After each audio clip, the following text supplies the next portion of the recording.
ದಕ್ಷಿಣ ಕನ್ನಡ ಜಿಲ್ಲಾದ್ಯಂತ ಭಾರಿ ಮಳೆ ಆಗ್ತಾ ಇರೋದ್ರ ಬಗ್ಗೆ ಈಗಷ್ಟೇ ನಾವು ಮಾಹಿತಿಯನ್ನ ಕೊಡ್ತಾ ಇದ್ವಿ.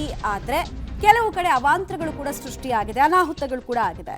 ಭಾರಿ ಮಳೆಗೆ ಕಾಂಪೌಂಡ್ ಒಂದು ಕುಸಿದು 2 ಮನೆಗಳಿಗೆ ವಿಪರೀತವಾಗಿ ಡ್ಯಾಮೇಜ್ ಆಗಿದೆ. ದಕ್ಷಿಣ ಕನ್ನಡ ಜಿಲ್ಲೆಯ ಬಂಟ್ವಾಳ ತಾಲೂಕಿನ ಕಸಬಾ ಗ್ರಾಮದಲ್ಲಿ ಈ ಘಟನೆ ಆಗಿರೋದು ಬೆಳಕಿಗೆ ಬರ್ತಾ ಇದೆ.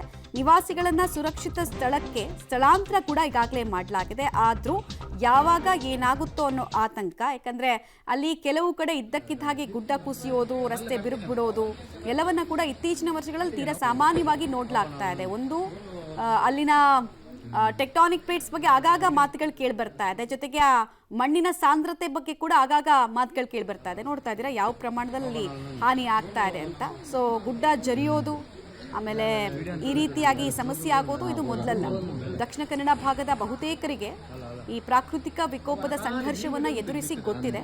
ಆದರೂ ಕೆಲವರೆಲ್ಲ ಜೀವಂತ ಸಮಾಧಿ ಆಗೋದು ಆ ಥರದ್ದೆಲ್ಲ ಆಗ್ತಾ ಇರುತ್ತೆ. ನಿನ್ನೆ ಕೂಡ ನೋಡಿದ್ವಿ ಅಂಥದ್ದೇ ವೆರಿ ಅನ್ಫಾರ್ಚುನೇಟ್ ಇನ್ಸಿಡೆಂಟ್ ಉಳ್ಳಾಲ ವ್ಯಾಪ್ತಿಯಲ್ಲಿ ಆಯಿತು.